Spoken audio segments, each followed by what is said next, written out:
नमस्कार। मैं राकेश वर्मा आप सभी का स्वागत करता हूं आपके अपने परिवार एसएन गुरुकुल पर। बिहार में सक्षमता परीक्षा उत्तीर्ण नियोजित शिक्षक शिक्षिकाओं का लगातार काउंसलिंग की प्रक्रियाएं चल रही हैं।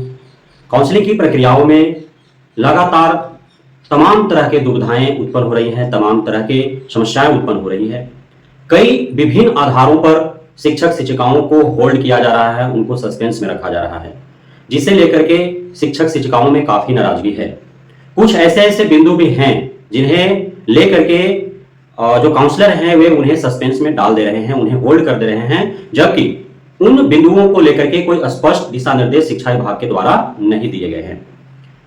बहुत ऐसे माइनर फॉल्ट्स हैं जिसको मैनेज किया जा सकता है, जैसे स्पेल मिस्टेक्स है किसी का नाम में, माता के नाम में, पिता के नाम में, या अन्य कोई भी डाटा फिलअप करते समय एक जगह पर ई हो गया या ओ हो गया।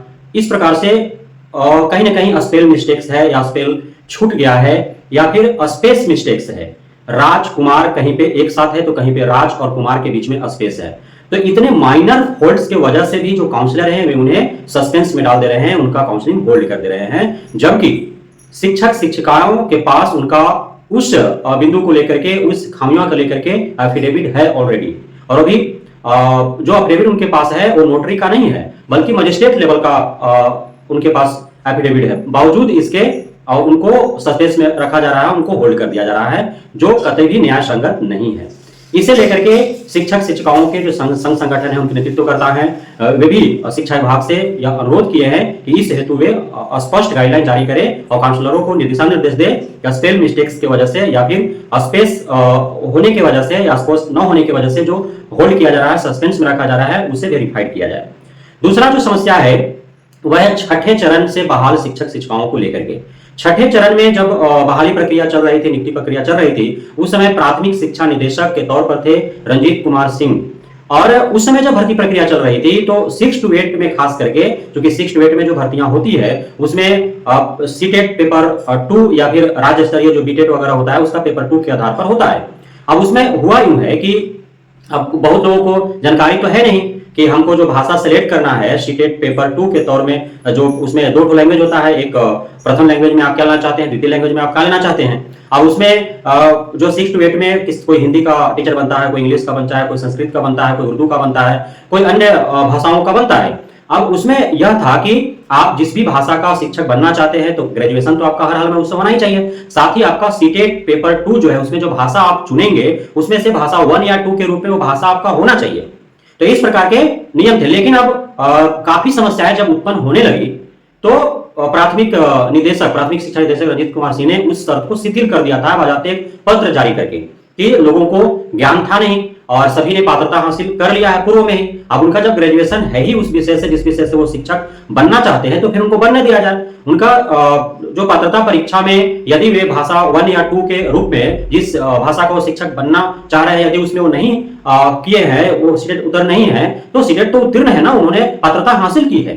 तो सिर्फ इस कारण से कि आप ग्रेजुएशन इस विषय का शिक्षक बनना चाहते हैं तो आपका भाषा में आपका भाषा 1 या 2 में से कोई एक भाषा आपका उसका होना चाहिए, और यदि नहीं है तो इस शर्त पर उनके बाहर कर देना यह न्याय संगत नहीं है। तो रंजीत कुमार सिंह ने उसको शिथिल कर दिया था।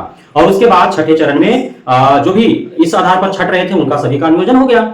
अब जो है जब वो काउंसलिंग कराने जा रहे हैं तो इस आधार पर कुछ काउंसलरों को छाट रहे हैं। हालांकि सभी जगहों की स्थिति ऐसी नहीं है। रोहतास जिला से ऐसा शिकायत निकल करके आ रही है कि वहां पे शिक्षक शिक्षिकाओं को इस आधार पर 6 to 8 के जो शिक्षक शिक्षिकाएं जिन्होंने क्षमता परीक्षा उत्तीर्ण किया है और जो जिस विषय के शिक्षक है उसमें उनका ग्रेजुएशन है, जिस विषय से वो ग्रेजुएशन है उसी विषय से उन्हें शिक्षक बना है, लेकिन चूंकि सीटेट पेपर 2 के भाषा 1 या 2 में उस भाषा को उन्होंने चयन नहीं किया है, उस आधार पर उनको छाटा जा रहा है।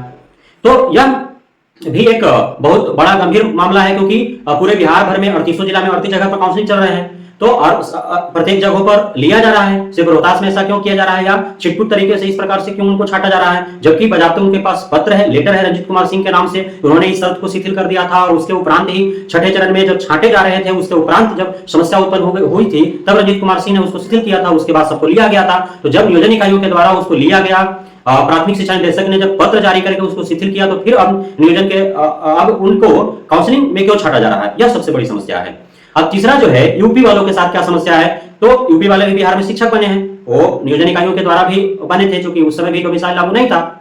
तो उसमें जो है अब यूपी में एक जो मैट्रिक इंटर का सर्टिफिकेट जो उनका दिया जाता है, मार्कशीट दिया जाता है, तो इशू डेट और जो इशू करने वाले जो प्राधिकार होते हैं, पदाधिकारी होते हैं, तो वहां पे प्रधानाध्यापक जो होते हैं, चाहे वो हाई स्कूल का हो या फिर इंटर स्कूल का हो, तो वे स्वयं ही वो अपने सिग्नेचर से वो मार्कशीट और सर्टिफिकेट जारी कर देते हैं।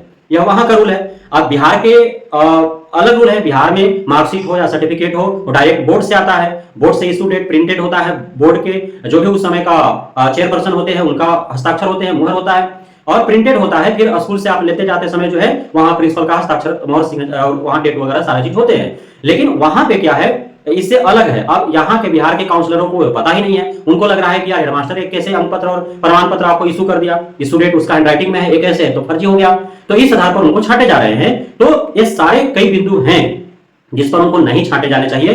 तो इसीलिए मैंने बार बार कहा है, शिक्षा विभाग के एसीएस डॉक्टर एस सिद्धार्थ और शिक्षा मंत्री सुनील कुमार से भी लगातार यह प्रार्थना है कि आप जिन्हें काउंसलिंग हेतु बैठाए हैं, प्रॉपर उनको ट्रेनिंग नहीं है कि आखिर किन किन आधारों पर छांटने हैं और किन किन बिंदुओं पर ध्यान देने हैं, किन्हें फर्जी मानना है, किन्हें सस्पेंस में डालना है, किन्हें होल्ड करना है और किन्हें वेरीफाइड कर देना है। इस वजह से जो सही है, योग्य है, वे भी परेशान हो रहे हैं बेचारे। और इस प्रकार से जब होल्ड किए जा रहे हैं, सस्पेंस में डाले जा रहे हैं, तो महज आप 90,000 भले कर दिए 13-14 दिन में, लेकिन वास्तविक जो आंकड़ा है वो 90,000 नहीं है। 40-50,000 से ज्यादा का वेरीफाइड नहीं हो पाया होगा। 50% तो कई विभिन्न आधारों पर छट गए होंगे, जिनका दोबारा से आपको रिशेड्यूल करना पड़ेगा, दोबारा से उनका काउंसलिंग होगा। तो ये जो काउंसलिंग कराए जा रहे हैं परत दर परत, आप फर्स्ट दौर का काउंसलिंग कराया, उसमें आधे को छांट दिए, होल्ड कर दिए, सस्पेंस में रख दिए, फिर उनका दोबारा से रिशेड्यूल कीजिएगा, फिर उनको काउंसलिंग कीजिएगा, फिर काउंसलर को चूंकि उनको ज्ञात नहीं है, वो अनभिज्ञ हैं, उनको सारी चीज मालूम नहीं है, किन बिंदुओं पर छांटना है, किन बिंदुओं पर रखना है, किस बिंदु पर ध्यान देना है, कौन सा डॉक्यूमेंट सही है, कौन से फर्जी है। तो दोबारा जब रिशेड्यूल होंगे वो जाएंगे, फिर उनमें से अधिकांशों को छांट दिया जाएगा, फिर आपको रिशेड्यूल करना पड़ेगा। तो यह बखेड़ा ही उत्पन्न रहेगा,